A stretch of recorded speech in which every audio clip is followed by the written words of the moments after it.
Did you get busy?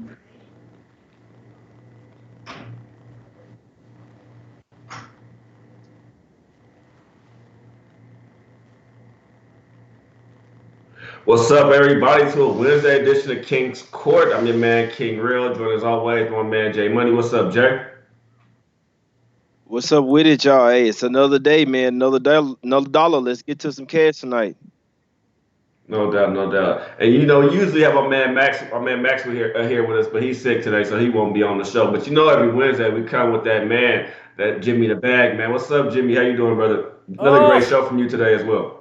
I am doing very well. As soon as I get to hang with you guys, pour a little something in my cup, I want to break down some prop bets. I want to hear more about what you have to say about the Raptors game. I've heard now Ski, I've heard Jay Money, but I really, really want to hear your breakdown. I still haven't locked anything in, and I'm very, very excited about the series. I want to talk props. I want to talk advantage. I want to talk what happens when the Warriors go small. Jay Money and I were talking about that. I've got a ton of questions, really, for you, King and Jay, more so just to get me closer to where I want to be to make some cash. But I'm excited. Thank you guys for having me.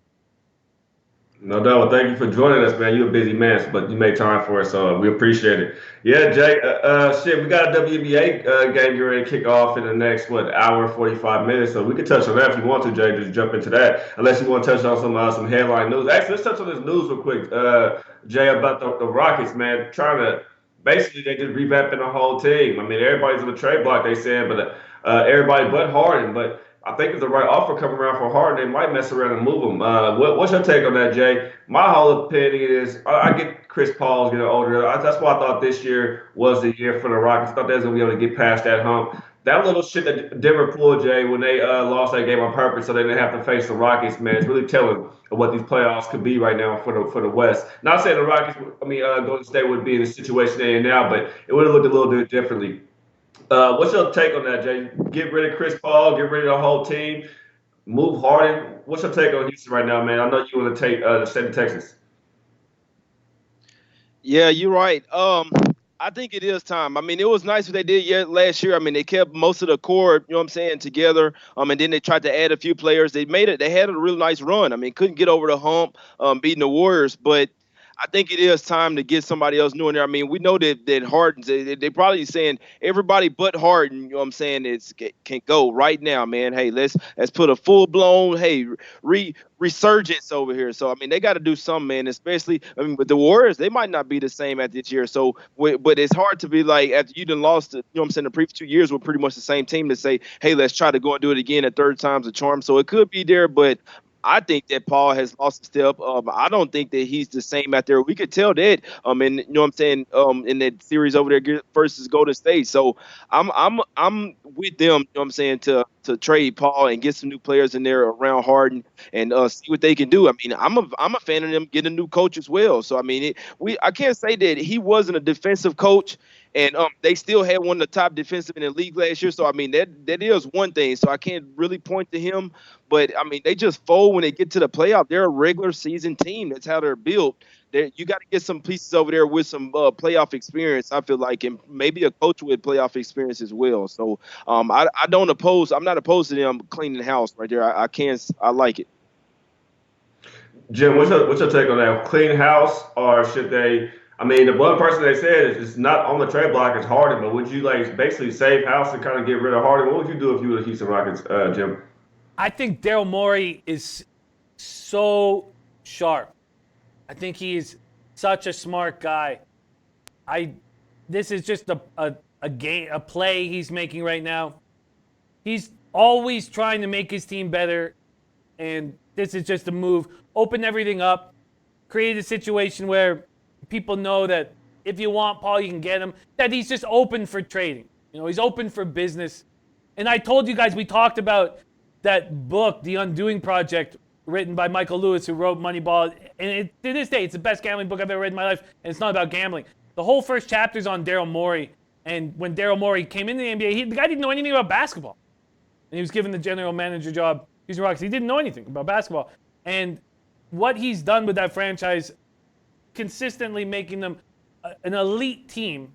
Now they've never finished the job, But Daryl Morey is so smart. There's nobody smarter than him. And I just think he's letting everybody know he's open for business. And he'd move Chris Paul in a heartbeat. If there's an opportunity that arose for that to happen.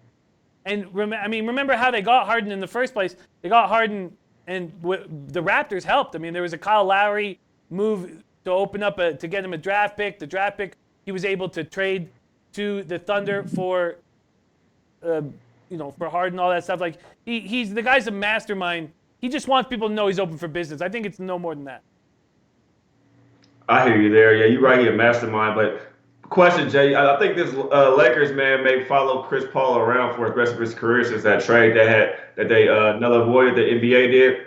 Do you see possibly maybe a Chris Paul, Pelicans, and the Lakers doing some kind of 3-team trade? Because that's what it's looking like to me, man. We may get some kind of 3-team trade. Who knows? Paul and LeBron may end up together, or maybe Paul and AD may end up back on the same squad or something like that around there. I don't know, man. But do you see? I have a funny feeling that Chris Paul and LA is going to be involved some way, if it's a 2-team trade or 3-team trade or whatever when it comes to Chris Paul.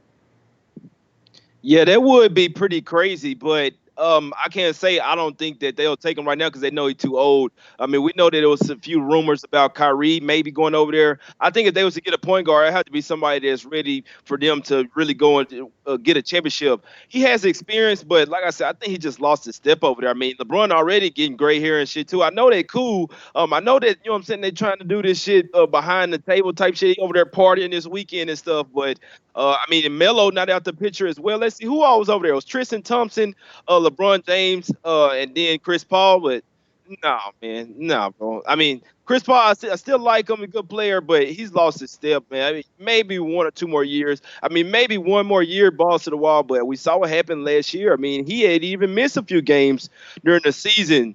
For him to hold up that whole season, I don't know, bro. I mean, especially deep into the playoffs. If I was the Lakers, I wouldn't take a shot on him. I would take a shot trying to get Kemba Walker. I mean, I know Kyrie is even a long shot, but Kemba Walker is there's other candidates that are strong out there, but I can see where you're going with that. Maybe 1 more strong year from Paul, but I don't know. That just scared me. That series versus the Warriors for Houston, for Paul, he was like non-existent. That fucking scares me there, but we needed him. We couldn't talk about, without Paul last year, you know what I'm saying, the year before, then they would have won. Shit, they had him out there as last time, and shit, he was a non-factor, man. So that scares me for his future and his trade value. Yeah, you're right, man. And if was a fifth, man, we all be drunk. I mean, shit, if the Blazers would have drafted Jordan, fucking who knows? If we didn't grab Greg Oden and grab the KD, who knows what the Blazers could be? So yeah, if it was a fifth, I mean, the whole fucking state of Oregon would be whiskeyed up. You know what I mean? So that's how it would be. But Jimmy, your final thoughts on Chris Paul?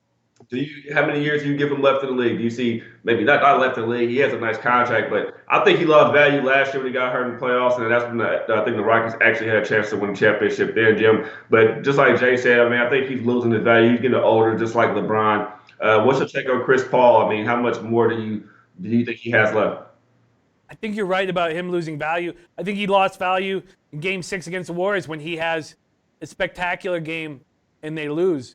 You're saying that with Chris running the show, he can be unbelievable and your team will still lose an extremely important game. And it all comes down to winning those extremely important games. His hamstring and calf muscle issues are always going to be an issue. Yeah, he's lost value.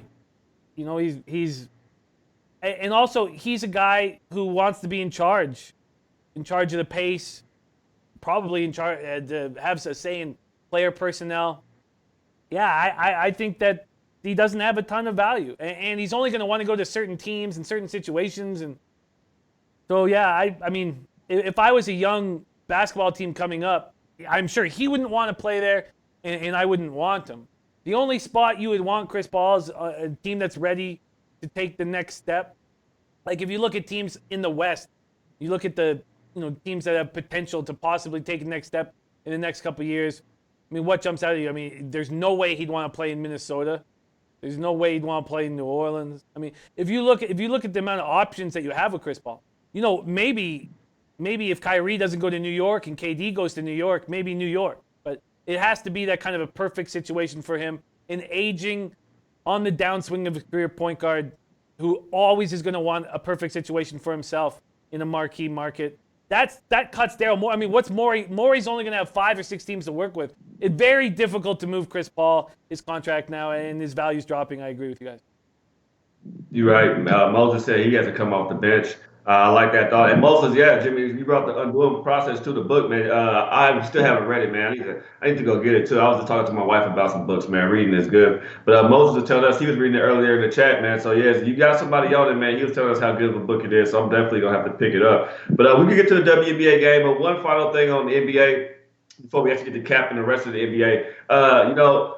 Jim, you're a real interesting person, man. You know what I mean? You should from Canada, you know what I mean, live in Costa Rica now and stuff like that. I find you real interesting as well, man. Probably can write you a nice little book about yourself, about your life. But I've had dreams, Jim. Well, you know what I mean? I went to a Tupac concert and shit. You know, Pac was dead though, but I had a dream I seen the Pac concert. You know what I mean? I had a dream before about Biggie, and I had a real crazy dream one time about Left Eye from TLC, but she was passed. But I've never ever went out to dinner with a dead man or had lunch with a dead man. What's your take on Rob Pelinka saying Kobe went out with Heath Ledger and had a nice lunch after the man was already passed? I mean, he has some crazy kind of pull, Jim. You have any pull like that, man? Can you summon up the dead to go out to lunch with you? And I think it may be the end of him over there in LA. I don't think he's gonna make it a full season. Yeah, we deal with this in life. We deal with this everywhere. We deal with people who have a mic in front of them and then start talking bullshit. They start lying, making shit up because they have a situation. Like here we have a guy like Pelinka who's not always doing conferences. He's not always, doesn't always have the mic in his hand. For people who have the mic in their hand all the time, they're not rustling through their mind for something interesting to say. And a guy like Pelinka who's full of shit is in a situation where he has to come up with something interesting to say, and we've seen it in different facets of sports all the time. We had for the Jays, we had Tim Johnson. I don't know if any of you guys remember Tim Johnson, but he was telling the guys that they have to have a mentality, the kind of mentality that he had in Vietnam when he was fighting, when he was in the trenches and when he was in the jungle fighting the Vietnamese. And he was saying this whole thing, spring training. It was part of his spring training lecture. So here's a guy, Tim Johnson, who doesn't always have a group of people listening to him. He's a first-year manager, and he's talking about what it was like for him and how they have to have that mentality. He'd never fought in Vietnam. He was full of shit.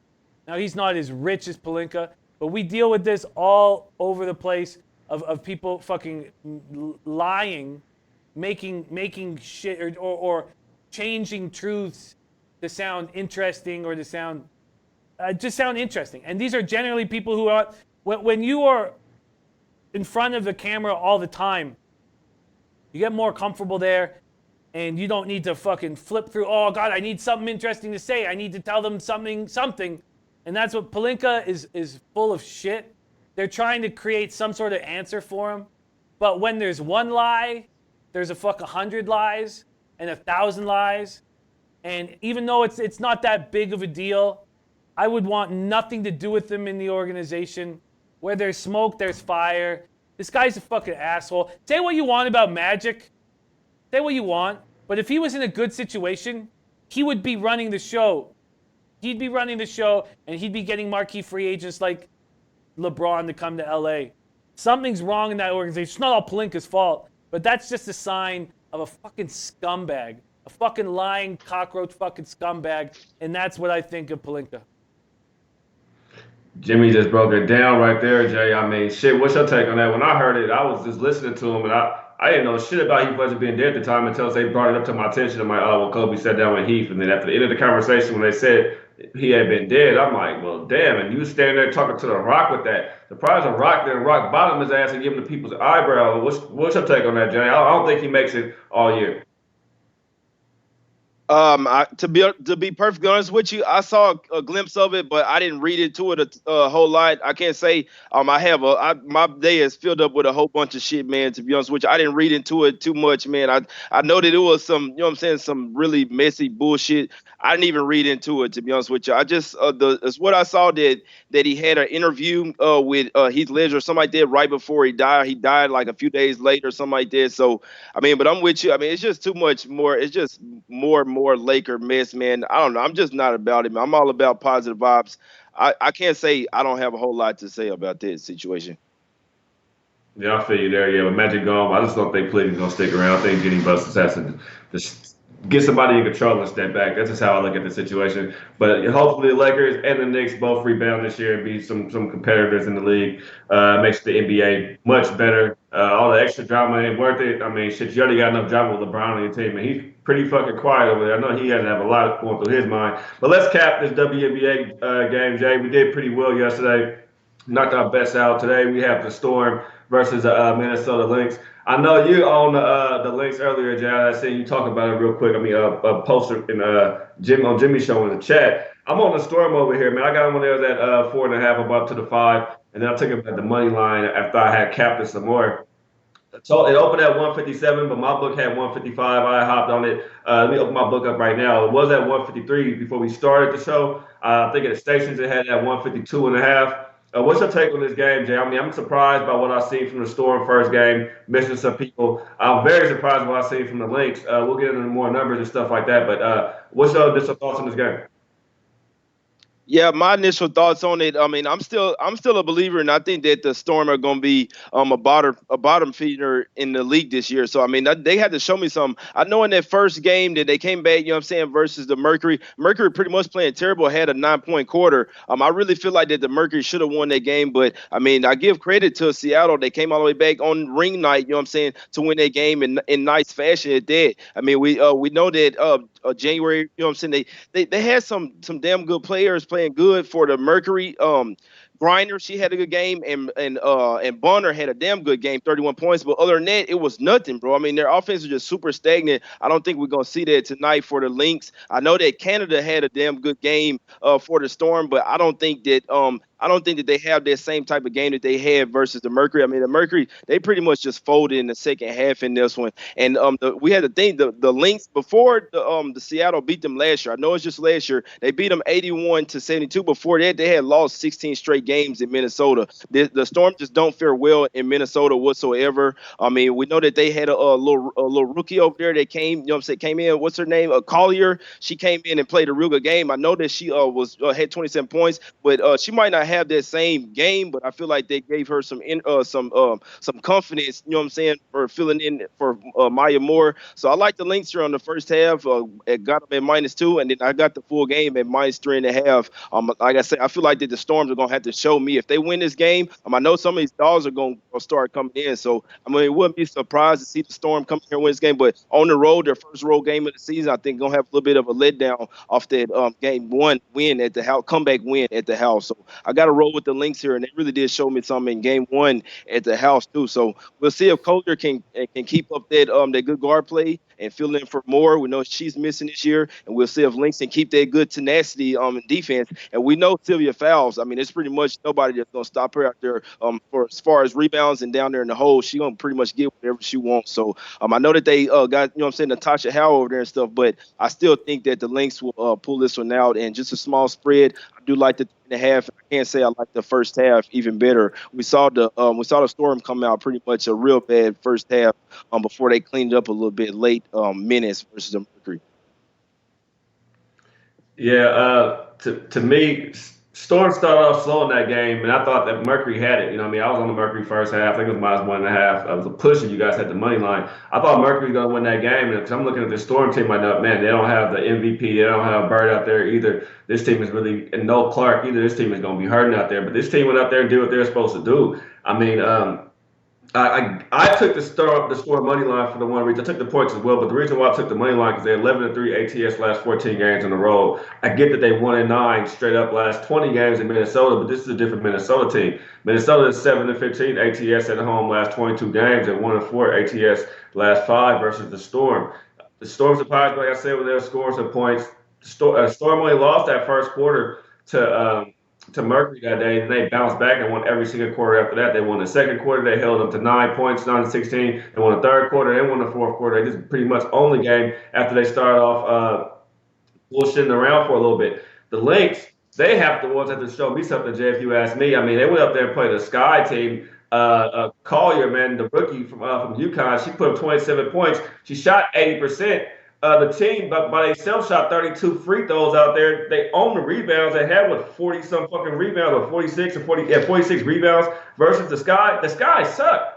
I mean, they suck. The Storm won that game against Mercury, a pretty damn good team. A team that's going to be in the playoffs, but the Sky fucking awful. 46 rebounds you gave up, and you let the young lady in their debut shoot 80%. That's touching right there. That's telling. The Lakes are still a bad three-pointer team. Last year they only made 183 threes out of 529. The Storm knocked down 307 out of 816. They had 266 steals, and that's where the steals come in for me. I see a better defensive team when you look at the Storm. I like what I see from Lloyd. I like what I've seen from Howard out there. Then you still have Canada. You have Whitcomb. They just have better guards than. Honestly, Sam, the fouls, they weren't even tested last game. And that's how Carter got ready to do her thing. But she's not a deep threat. I think the Storm went in here because that three-point advantage, the way they run fast, the way they put their hands in the passing lane. And I had to take the Storm with the points here and on the money line plus 160. It was in that my book right now, I think it's at 150. Let me open it back up. I think my book have it at plus 150. But yeah, your take on it, Jimmy, while I bring it up. And I'm on the under. I had got it at 155, but the line is dropped. But your take on this game, Jim, I don't know if you had time to cap any WNBA or whatnot. At this point, I'm just starting slow, just really listening to you guys. You know, I saw the move. One of the great things about rolling with you guys, I get to hear who you like, and especially you, King. You let me know who you're on real early. And at this point, I'm just taking notes, and I don't have, because I only started capping WNBA halfway through last season. I was just watching you guys eat, and I was like, I want to eat too. And that's what you did. You gave me the Seattle Storm at plus 550. That helped me out, and I was actually in a tough spot when the Storm cashed at plus 550, and it really helped my life out a lot. At this point, I'm really just listening. I mean, I watched the total drop like crazy. I've seen a bunch of people on the links. They were pushing the links hard on our late show. And I saw them move from -2 to -4.5. Also, I think, as you guys know, I watch Pinnacle very closely. And Pinnacle pushing the 4.5 right now when all the other books other than Bovada and Intertop, at 4.5. When Pinnacle is leading the charge in one way. And I know some of the older cappers that I really respect, who've been in the game longer than me, they don't think that Pinnacle has the strength in the North American market that they used to have, that they're not as strong on North American soil as they once were. But here, when I see Pinnacle leading the way at -4.5, that to me, if you were just market advantage betting with the markets, which I know a lot of cappers who are very successful are doing right now, who've stopped capping sports, they don't cap the games, they only cap the market. And if you were advantage betting right now, you would take the links, and you would take them at every book that is holding a 4 right now. And that's, the idea of advantage betting, letting Pinnacle lead you towards where to take advantage of what books aren't following Pinnacle's lead. But at this point, I'm really just listening to you guys. Yeah, no, you're right. Follow the line there, Jim. And that's what you're really supposed to do in WNBA too. I get on the line early. I surely come out. I look at it and watch how it changes early. You're right. Follow the line here. But in this situation, like I said, my tweet I put out, I'm going against the line in this situation. I mean, I'm going against what the line movement is telling me. And Jay, I know you on the links over here. You got them at 3.5. It's at 4. I watched this line move up and down, up and down. I mean, I guess I'm going head to head with you, Jay, and I'm kind of fading the public as well because you're supposed to follow the line movement out here, Jimmy, here, but I'm just going to go for a dog, man. I really like the Seattle Storm. I like what I saw from that first game. I don't know if Collier can really shoot 80% from the field against. He's not going to be able to do that against this Storm team, a championship team out here. This team has been there already, and they have shooters, man. So I have to rock with the links over here, Jay.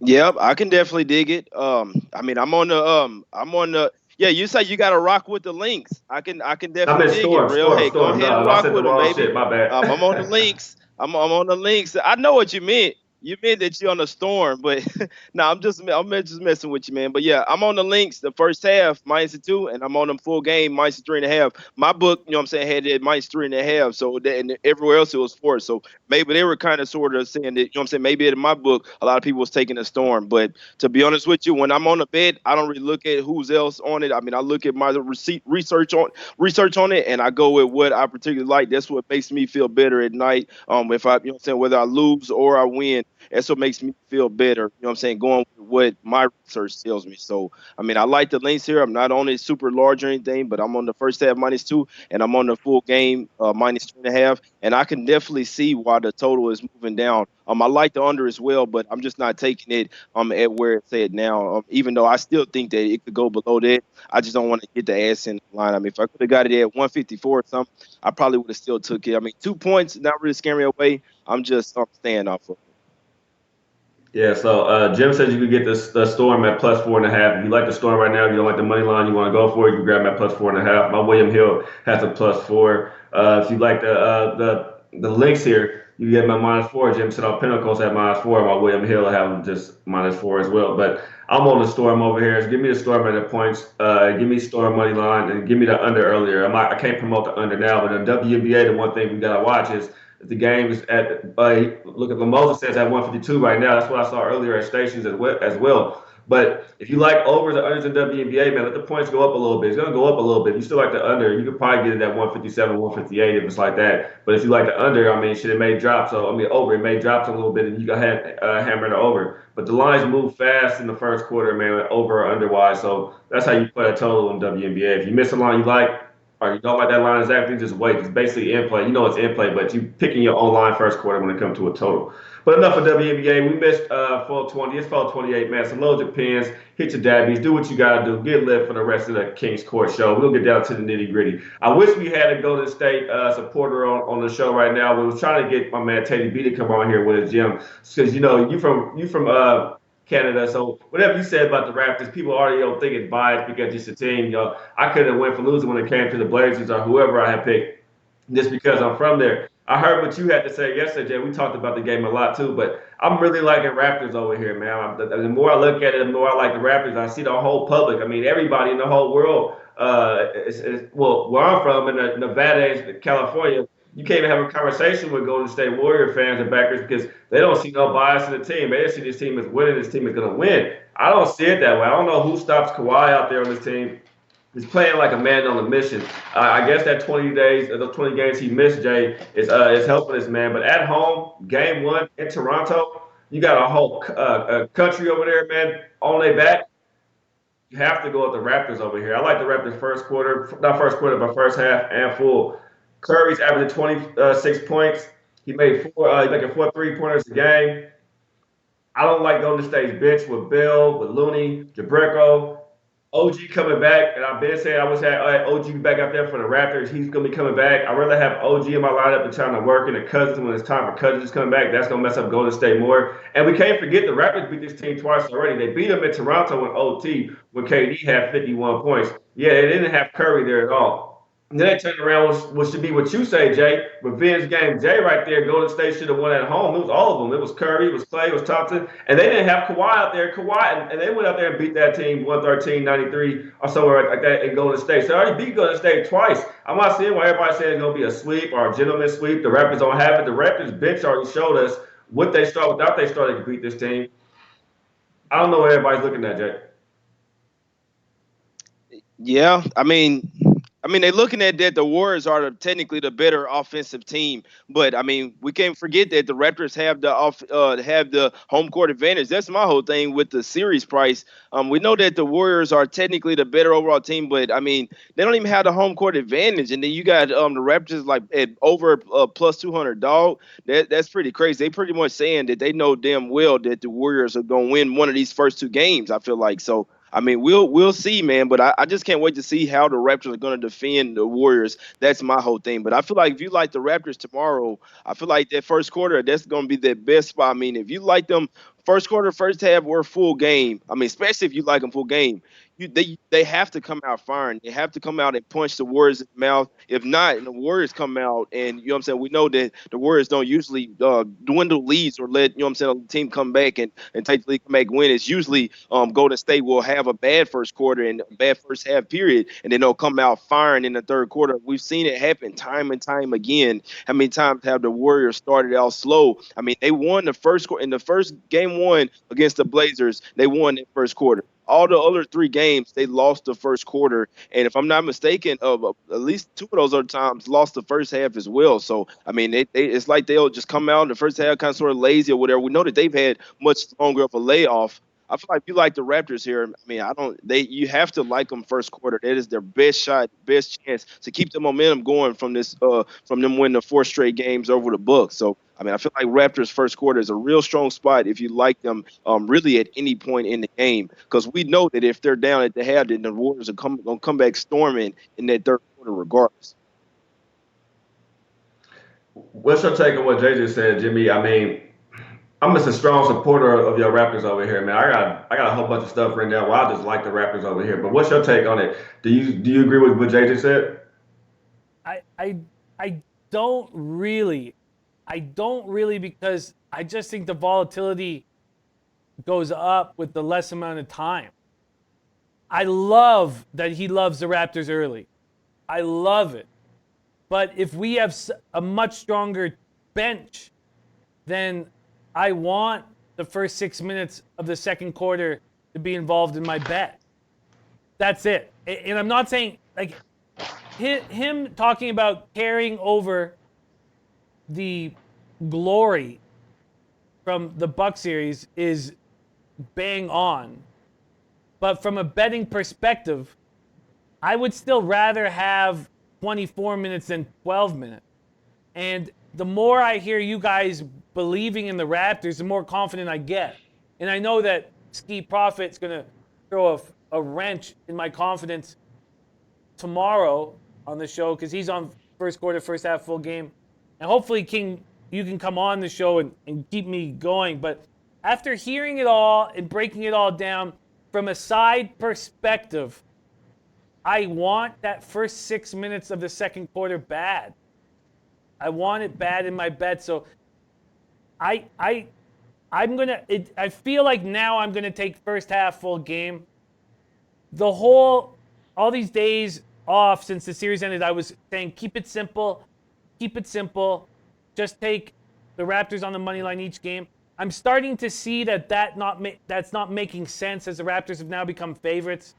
That's just not making sense. You're not going to get, if you win 2 games of the series, you're going to lose money at this point unless you win one road game in Oakland. I think that Jay's right, where the Raptors have to take advantage early and right now.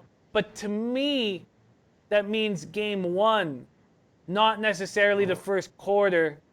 And I'd rather take advantage of a depth advantage for a first half bet rather than a first quarter bet. And we could be sitting after the first quarter and the Raps up by 5. And I'm like, man, Jay money is money, you know? And the fact that he likes the first quarter I'm now very close to taking the first half.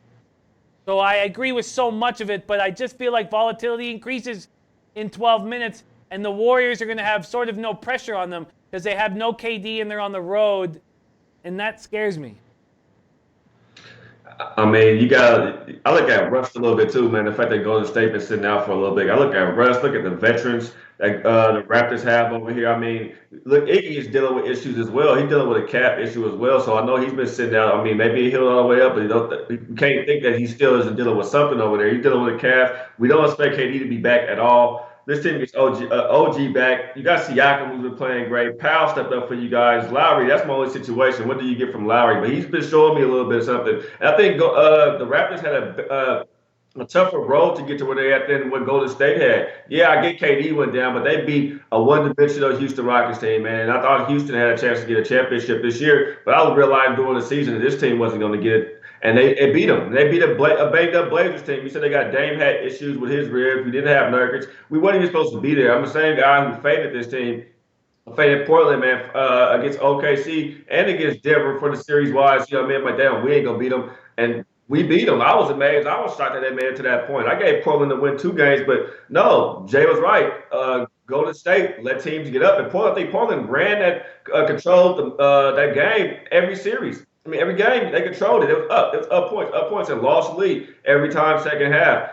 Jim, I even hit you in the DM as soon as the game was over with the Bucks. I mean, I was already on the Raptors here, man. I like the Raptors first game already, man. Being in Toronto, I like what Drake is bringing over there. His energy that he's bringing. I know they had a meeting about Drake today, so I didn't see what they said about him. So I don't know if his actions is still gonna get him in trouble. He gonna be able to be out there or whatnot. But I know they talked about it. But Kawhi is just an assassin, just a killer, man. Ibaka is great. Green is going to be an issue, but you can contain Green, man. They get the bodies to lay on Green. You got Ibaka, you got Gasol, you got Siakam, you got bodies to throw at these guys. If Curry having a bad night, if Klay Thompson having a bad night, who steps up offensively for that team? I mean, we've seen Lowry can step up. We know that Danny Green's a good defender. He can score bangers if he have to. You see the rest of the guys on the bench are ready to step up. But Golden State, who doesn't have a bench to me, who do they step up against? A banged up Portland who barely have a bench themselves? Houston Rockets team, who no matter who they have on the floor, that everybody going to shoot a three. You got to stop that shit. They couldn't stop the pick and roll. And then you giving the Raptors enough time to work on defending the pick and roll and knowing who they want in those sets against you. Jay, I mean, I really like them first game, bro. I'm not saying they win every game. I'm not saying that they win every game at home. I mean, I'm not saying they win game 1 and game 2 at home. I think Golden State probably have action in game 2. But I think game 1, it has to be the Raptors, man. They have to be turned up for this game and pumped. They're not going to come out there and just be flat and lay down at home. Kawhi has never let this team just lay down at all in these playoffs. He shut up for every game. He gets the guys going. He still believes in them, and he'll go get his. I haven't seen nobody stop him yet. He defended Giannis and was still able to get points and shit out there. When they want to ISO ball and do that little shit Golden State want to do, they prepare for it. The same thing against Giannis, man. The Raptors have better defense. It's a fact out there. They have better defense and a better bench. And Golden State, everybody's on Golden State bandwagon because it's Golden State and all they have done is win. So I get why you don't fade them. It's like fading Jordan and shit in the playoffs and shit. But in this situation, Kawhi already did it once. He stopped the three-peat in Miami Heat. I think he do the same shit again with Golden State. Let me just say something. That's so exciting that you think this way. And what did you jump on the Raptors series at plus 260? Like, how are you going to attack it from a gambling standpoint? Well, when I had DM'd you was plus 250. I was like, man, I want to take it 250, but a couple people said, man, let's hold off. Just in case the Raptors do lose that game 1, you can get a better line. So I didn't take it, even though I expect the Raptors to win game 1. I don't know about game 2. They may lose game 2. They may lose game 3. I know we see them start off a little slow in series and come back in series and win them. So I don't know, but game 1 here, I think they win it, but I'm just waiting to see how it moves. Jim. I think it can go 7 games, 6 or 7 games, so I'll be able to get a better number than plus 260, just in case the Raptors do lose game 1. Interesting look. So you're not fully buying the fact that, or the idea that we have our biggest advantage in game 1 right now without KD and with the Warriors off of a big break. Because we did. Now, I fucked up the in-series bets a bit in Milwaukee because I took them after game 1. And I wish I took it after game 2. We saw the guys who got plus 600 and plus 550 after game 2. I got plus 375 after game 1, and that was a mistake. So by you not taking the Raptors to win the series now, you're thinking that the Warriors win game 1. I know I'm not thinking Warriors win game 1. I'll just keep it 100 with you. I'm just scared. It's the Warriors I'm facing over here. Plus 250 for me, they ain't giving me enough. And that would have been plus like 3 something. I definitely would have hopped on the Raptors in. But sitting at plus 250, I'm not. I'm invested in the Raptors here. I had got the Raptors when there was a pickup at minus 110, and I got the first half at Raptors minus a half a point. The first half, I had grabbed them already days ago. I like them to win this game, Jim. I think they come out there and really win this game. I think they win the game in a convincing fashion. When Kawhi didn't beat them, the Miami Heat with that Spurs team he had, he beat them by a 14-point differential margin. That was the largest in the playoffs. They went there and beat LeBron James, Chris Bosh, Dwayne Wade. They beat this good team over there. They're going to do the same shit over here. I just look at my philosophy from when that series, when the Spurs played them then and what the Spurs did to the Miami Heat. I'm pretty sure look at the same shit when you come to Golden State Warriors. I mean, you had to look at the same philosophy. In this game one here, I just don't think the Raptors lay it down. I don't think the Golden State Warriors have faced something like this. They didn't have to go leave the states to go beat somebody else to go play a team. This is a whole new experience for them too in the playoffs. And no KD, he was there for the past 2 years and have won it. He did a lot for this team. He did a whole fucking lot for the team. He was MVP. I mean, I'm so sure that the Raptors win this game one, Jim. I just don't want to take the plus 250 now. I was scared to take it, and I didn't think it was enough money, big enough plus value for me. So I didn't want to have to lay no juice to actually, I mean, not really no juice, but lay a nice amount on the Raptors plus 250. I Jimmy, hear that. I can see. I want to say something real quick. I can see what Jimmy's saying. He basically saying, all right, so let's say the Raptors do win game one. You know what I'm saying? Let's talk of us basically if we should take the series bet now. Because I mean, I feel like if I want to take the Raptors to win the series, I mean, there's two ways of looking at it. It's either saying that the Warriors are going to win game one, and then we're going to get a better number after that, or if we think that the Raptors are going to win game one, then you probably want to take it before because, for one, then it's going to go down. The Raptors win game one, and then even if the Warriors win game two, the books are still not going to adjust it maybe up to that plus 200 number because the Raptors have shown that they can win the game at the house. You know what I'm saying? So it all depends on game three there, and then you have to wait to see if the Warriors will win game three, then that's when you could possibly get an even better number because that's when the Warriors technically be looking like they'll look like they're taking, you know what I'm saying, obviously home court advantage. So I feel like if we like it, then it's possibly better to take it before this first game if we feel like that the Raptors are going to win, unless we think the Raptors are going to win and then they go on to lose two more, then that's the only way I feel like we'll get a better Raptors number.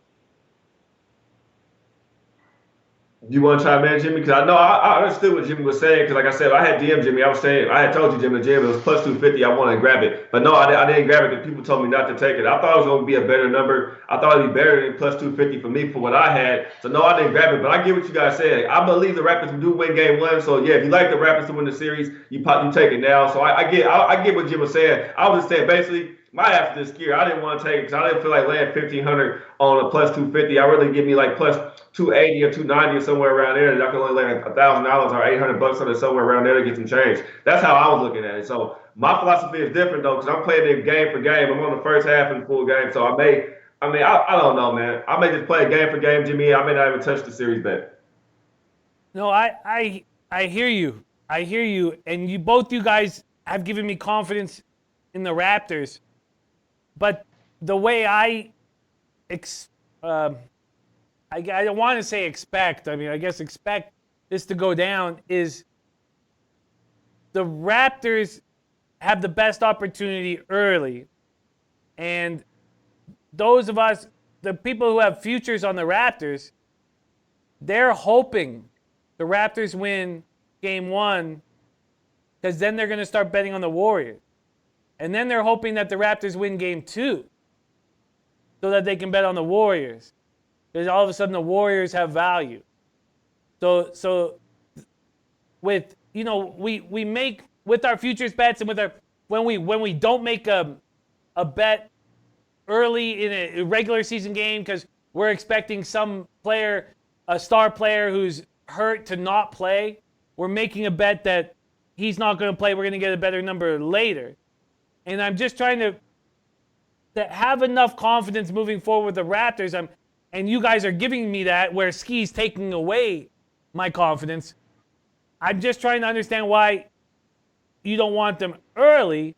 And when you're not taking the series bet now, it makes me think that I shouldn't double up on the Raptors game one. So I guess that's why I'm breaking this down because that's what I'm trying to understand is that something inside of you is saying, I'm going to get a better number for the Raptors later.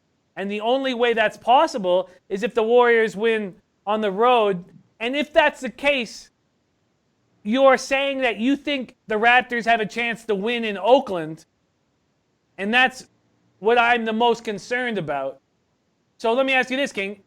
Do you think the Raptors have a chance to win a game in Oakland with KD in the lineup? Yeah, so when it comes to your future shit, I can't even really answer it correctly because I can't give the correct answer on that. I believe the Raptors win game one, so what I'm saying is probably contradicting myself by saying I could get a better number there. I'm just afraid to take it. I should have took the Raptors beforehand with everybody else when you guys got better future bets. I mean, the future bet on them was way better than what I'm getting right now when it comes to this series. So that's what scares me off. I don't want to lay that. And I lost some future bets already because I did have the Rockets. And then during the season, I ended up grabbing Boston, thinking Boston was gonna make it too as well. I said with Teddy being there, I'm surprised Teddy ain't got on my ass about it before too. When I had hopped on Boston a little bit, so I've lost some future bets, and I'm just afraid to take this series bet. I really believe in the Raptors winning the series, Jim. I really believe they come through and win the series. I think it's better to like double down on games, like you're saying, and take it game for game. It's me personally, as my bankroll go, as my pockets go, I just don't want to touch the 250. I want something better in return. If I'm able to get that, then I get that. I'm not banking on that. I'm banking on the Raptors walking away and winning the whole thing. I just don't want a 250. That's just my personal look at it. I don't want 250. I want something better, especially since all the people are talking about Golden State, all the love is on Golden State, but then to see the whole country, even us, everybody on Raptors except for Vegas and California, that worries me. That's why it's at plus 250. We have more people on Golden State, then that series would start off differently. We probably would have got a 280 or something around there, 280, 290, maybe 300, but 250 for me, I just can't get it. I just don't want that. Yeah, I would like to hear what Jay has to say about all this, but I hear you. I hear you. If you think you're going to get a better number at some point, it makes me not want to double up on game one. Jay, what do you think? And then I know we're running out of time. I would like to talk about props, player props. So, Jay, could you answer this and lead us in the props? Yeah, just real quick. I feel like the most sharpest move to get, like, say if you really think that the Raptors are gonna win. I mean, you knew that they were gonna win in that game 7 in Milwaukee. And I feel like that was the time to take them. You know what I'm saying? If you really felt like it was their year to win the whole thing, and you knew there was gonna be Milwaukee, I think it was like sitting at plus 500 for them. Or I remember before game 7, they had the championship odds, and if I'm not mistaken, they had Toronto Raptors like plus 500 or plus 550 before game 7 in Milwaukee. So I feel like that was the sharpest time to get them. You know what I'm saying? Way before this series even started, because obviously you're saying I know that they're finna go over here and win this game in Milwaukee. So I mean, shit, the game 7 money line for them for their game 7 and take the championship odds before this series started. I feel like that was the most sharpest thing to do. But I could definitely understand what Real is saying. I mean, I'm not one to make serious bets, so I mean, I could definitely understand what she's saying. I'll make my money on game to game basis. If I feel like I like them to win the series, whether me putting that money up, I'm just gonna bet it game by game. Okay, boom. If they're gonna win the series, they have to win this game. Let me bet this game. All right, well, if they're down 2-1, they have to win this game. Let me bet. You know what I'm saying? So I feel like you really will know. I feel like you have better spots within the series because you might even have a game where you want to bet on the Warriors. You know what I'm saying? Now, me personally, I just don't like having my money tied up like that. You know what I'm saying? For that long, for the week and a half, I don't like it. So I'm just not gonna fucking do it. That's just me, man. So I mean, shout out to everybody that do the series bets. It's just something that I've pretty much never done a future like that. Waiting the whole season. Hell no, man. It's just not me. That's the way I do it. But the props, I'm sorry, Jimmy, but my book, man, I don't even have the props up yet. So I'm gonna have them tomorrow. But I'll definitely be looking at Kawhi points and assists over. I can guarantee you that. I hear what you're saying. I hear what you're saying. We watched that with Raptors Bucks. We watched that finding, and I was just a game too early. What I saw after game 1, I was like, oh shit, we're gonna beat them. And it was just too early. Those handicappers that have the balls to do it after game 2 were richly rewarded. I got plus 375 after game 1. And Big Ragu says Golden State on a mission to get game 1. Obviously, Raps will not panic. Rail will get his price on the split. So Rail could be absolutely right. Warriors win game 1. Game 2, Kevin Durant comes back. Warriors are big favorites. Durant upsets the chemistry and the rhythm, and Raptors win game 2. But King, I know we're running out of time, and I did want to talk about player props. Is there any props that you're looking at? Because there's a few that I'm looking at tomorrow night. No, you could. My book haven't came out with them yet either. But speaking of props, though, now this is a prop right here. Since I missed out on the good money, and Jay's correct, exactly right. I had the Bucks to win that game on not Bucks, but the Raptors to beat the Bucks that night on that Friday when I came on your show as well, and they came out and won that game. I should have hopped on them then to beat Golden State, and I missed it. But prop right here, I mean, you could take Warriors or Raptors. I mean, that's the better line to me than a future bet. Say you like the Warriors. People say they like the Warriors in the gentleman's sweep. That's a plus 300. Yeah, I like Raptors to win the series here, so I could get Raptors in 6. That's a 12-1. I think that's a better way of going, Jimmy. Taking the team within the amount of games you think it's going to go. Warriors in 7 is plus 700. Raptors in 7 is plus. I mean, the Warriors in 7 is plus 500. Raptors in 7 is plus 600. I think that's the better way to go, Jim. That Pistons team that shocked everybody to beat that Hall of Fame loaded Lakers squad did it in 5. And everybody was, I can't speak for you guys, but it was a extremely impressive performance. In this series, Game 6 is in Oakland. If the Raptors are up 3-1, if the Raptors are up 3-2, and we're going back to Oakland, I'm not going to be sitting back going, oh, it's over. The Raptors and it has to be Raptors in 5 or Raptors in 7. Just like, I mean, the only comparison to this series to me, I know you've talked about Kawhi and the Spurs and the Heat. Maybe, no, that is a really good comparison. I shouldn't say that it's not, but to me, I go back to, I believe it was 05. I could easily be wrong, but Pistons, Lakers, and I lived in LA from like 03 to 06, and I watched that team, and we had such high hopes for that Lakers team, and we are, just NBA fans. The way Karl Malone was running the floor at that old age, then he got hurt. I watched the game when the Lakers were 12-3, and the Pacers were 13-2, and I'm digressing here. And all I would do is I would just, cheer on Slava Medvedenko because he didn't get to hit the floor. And when I heckle, I say the player's last name first, and then I say it again when I'm done heckling. And I yelled at Medvedenko all game long. I was a drunk asshole, and I'm digressing. Let's not talk about Slava Medvedenko. But I liken this series to that 05 series. If the Raptors can beat and surprise everybody, shut down this fucking Warriors monster, it's not going to happen in 6 in Oakland. But I see what you're looking at for the getting a bigger odd, getting a giant odd. If you're going to make a move on the series, if you're going to take the Raptors, I guess you should take Raptors in 7 with a small little bit of Raptors in 5, because it's not going to happen Game 6 in Oakland. I guess that's what I'm saying. And I have the props up here. And I know you guys don't have them up, so I wouldn't mind just saying some things out loud, and then you guys both talk about them. So I'll hit these to you, King. Right now, Steph Curry over-unders at 31.5 points. Draymond Green points is just 12.5. 12.5 points. It's heavily juiced to the over, minus 135 to the over. Iggy 8.5. Klay Thompson 22.5. For the Raptors, Gasol 9.5 points. Ibaka, same. So Gasol and Ibaka both have 9.5 points and 15.5 points in rebounds. Kawhi, 30.5 points. Lowry, 15.5, and then 26.5 points, rebounds, and assists. Exact same shit he had in Game 5 and 6 against the Bucks. Siakam, 18.5 points. Fred VanVleet, 8.5 points. Do any of those spots jump out at you, King?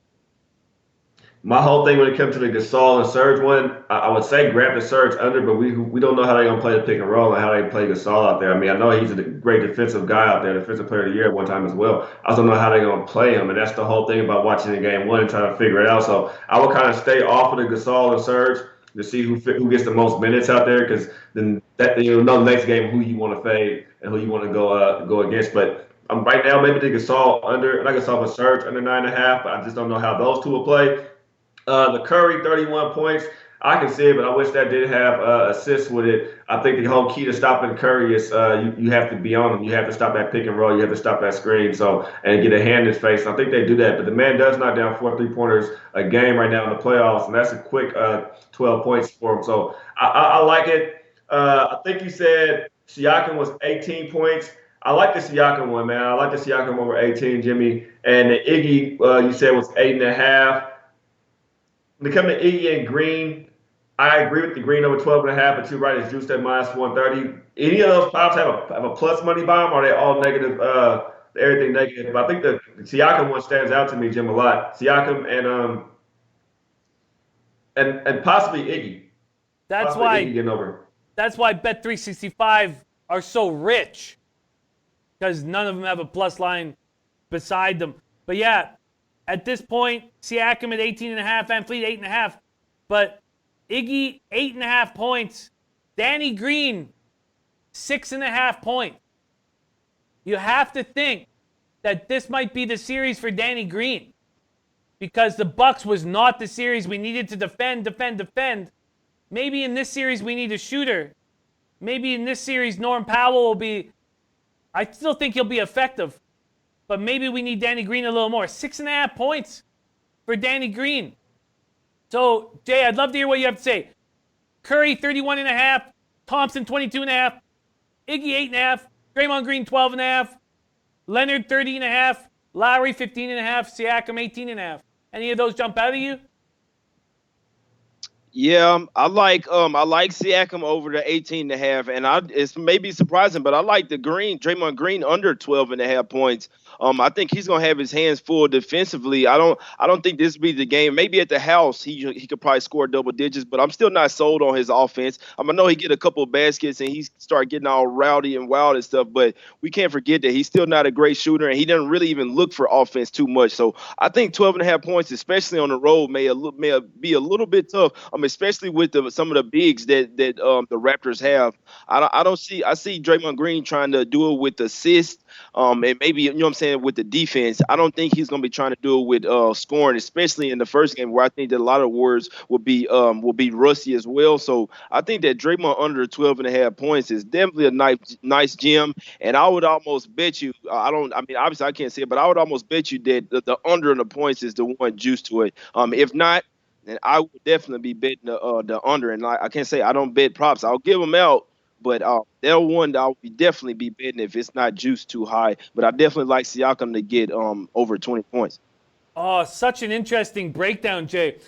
After hearing and thinking about the series for so many days, Draymond Green is heavily juiced to the over 12.5. But you're absolutely right. Draymond Green's going to have so much to deal with, so much more than he did in the Blazers series. So over 12.5 is minus 135. Under 12.5 is minus 105. That's such an interesting look. And Siakam's 18.5 is juiced to the under. But that doesn't scream at me as much because we're going to need Siakam to tire out Draymond Green. I think the Danny Green over at 6.5, Danny Green's points at 6.5 is heavily juiced to the under. Both the Green situations interest me. What do you think, King? Jimmy, I like I was gonna say I like the Green. What you saying over 6.5? Because when you mentioned it, you and Jay both mentioned it. What happened if Golden State goes small? Golden State goes small. You're gonna have to have Van Fleet out there. You're gonna get more Van Fleet, and you'll get more Danny Green out there playing defense. So they're gonna be out there having to defend and score a basket, get to the free throw line. Danny Green can knock down a 3 or 2. So I like the Green and the Van Fleet actually, Jimmy. Jay, what were you gonna say? Now, I was just about to say that Van Fleet is one that seemed like he's come on. I mean, we know that he was saying something about, you know what I'm saying, him having a baby or whatever. Now his girls had the baby, he's healthy, and now he can, you know what I'm saying, focus on basketball. That was exactly what I was finna say. Look towards Van Fleet because, excuse me. Obviously, the point guard coming off the bench, they're going to need his production. That's what they were missing those games. They were bullshitting versus the Bucks. When he came on, and that's another score for them off the bench, that's when you saw the Raptors get over that hump and start to bust the Bucks' ass and start to be a pretty much matchup nightmare. I mean, that's what they need, those role players to step up. So I really feel like Van Fleet will be one that's underlooked, and it could be a very valuable play. Van Fleet could be a valuable play. Daryl Lyle says Danny Green will guard Curry. King, I think you're right. That 6.5 is screaming at me. What do you think will happen if he has to guard Curry? Who's going to defend? King, who do you see defending Steph most of the time? Do you think it's going to be the two or who we have with Danny Green or Norm Powell? Or do you think Lowry will do it? I think Larry get him when it come off the pick and roll. Sometimes he's gonna have to step in and pick him up. I think Green gets the assignment right there. You put Green on him. I know Jay said some good shit yesterday. He said put Kawhi wasn't on Green. So then you have to figure out who the fuck guards Thompson. That's the whole thing about this whole matchup right here. Is that it's strategically. I want to see how they do it, man. How do you utilize Kawhi so you don't tire him out? I see in chat they say Iggy, Draymond, and Clay will be switching back and forth, so it's gonna tire out Kawhi. But don't think about just him getting tired. They're gonna do the same thing to Green. They're gonna throw bodies at him with Siakam, Powell, Gasol, Ibaka. He gonna have his hands full too. So it's all about the defensive matchups. But I see Green getting the Curry assignment. That's the one that stood out to me as soon as the series started, Jimmy. Wow. You guys have given me a lot of confidence tonight. One thing that's held me back, and maybe it's for good. One thing that's held me back on the props is I make them 1-unit bets. And you guys know my NBA bets are 3/4 of a unit for me. So, but I make them full bets, and that's kind of held me back from making too many of them, which is maybe for good reason. But I really wanted this opportunity to break down these spots with you guys. I love Kings, Danny Green over 6.5, especially with Daryl Lyles saying that Green's a better defender than you think, and that he'll work Curry as much as he can. And if Curry starts hitting threes in his face, he's going to have to answer. And all I need 6.5 points. And then I love Jay's under 12.5. For Draymond, because he's going to be so busy. I love the looks, man. This has been very, very helpful. Very, very helpful. And, King, I do think that you may get an opportunity if the Warriors win Game 1, where Durant's coming in back in Game 2. Ricardo Gutierrez was talking about this in the chat. If Warriors win Game 1, they bring Durant back for Game 2, and they're like, we've already done what we need to do. You're going to get the Raptors at what? Plus 475 to plus 575 on the series, and you may have played it perfectly. Yeah, I'm gonna look into the having Raptors in maybe 7, maybe 6. I'm looking to that too a little bit tonight, man. I may take one of those, man, just to have me some kind of future. But Jay touched on it too, man. When you do the futures like this in the series, you kind of like, damn, you want them to win every game. And some games you're gonna want to put your money on Golden State, or some games you're gonna want to put your money on the Raptors. But I hear you there, Jimmy. But I just do not see them losing Game 1, man. I just think, man, if I could go, man, if they stamp my passport and let me go to the game right now, I'd be down there doing a concert with Drake or some shit. I'd be down there turned up in my OVO. I'm OVO real all week, Jimmy. I've been putting out Drake songs all on Twitter. Every time I make a post, it's some Drake lyrics, man. I'm OVO real this week. But it's been a great show, man. Thank you for coming on. Jimmy, you want to tell everybody where they can find you at, brother? And then you guys know where to find me. I'm here every day. And then Jay Money, you want to close the show out, brother? Yeah, man. Find me at Jimmy the Bag on Twitter. But I'll have you guys know that both you guys are major pieces to our Miami trip. And we can't, we're working everything out right now. But expect flights and hotels in your name. Don't think twice about it. Know you guys are a priority. Now, I need you guys to take, I need Jay to take some time off of work. But we got flights and hotels on the beach with your names on it. So I hope you guys roll with me to Miami in August, man. Man, you know me and Jay gonna show up like bad boys and shit with our shades on and shit. What they do, Jay? I appreciate the opportunity, man. I'll definitely be down there and turn up with y'all, man. I'll bring the bottle, Jim. Since y'all got the room and the flights, I'll definitely bring the bottle, man. I appreciate it. Love it. Jay, you're gonna shut this bad boy down, but Jay, no, we need you in Miami. And we got a flight with your name on it, hotel room on the beach with your name on it for a week.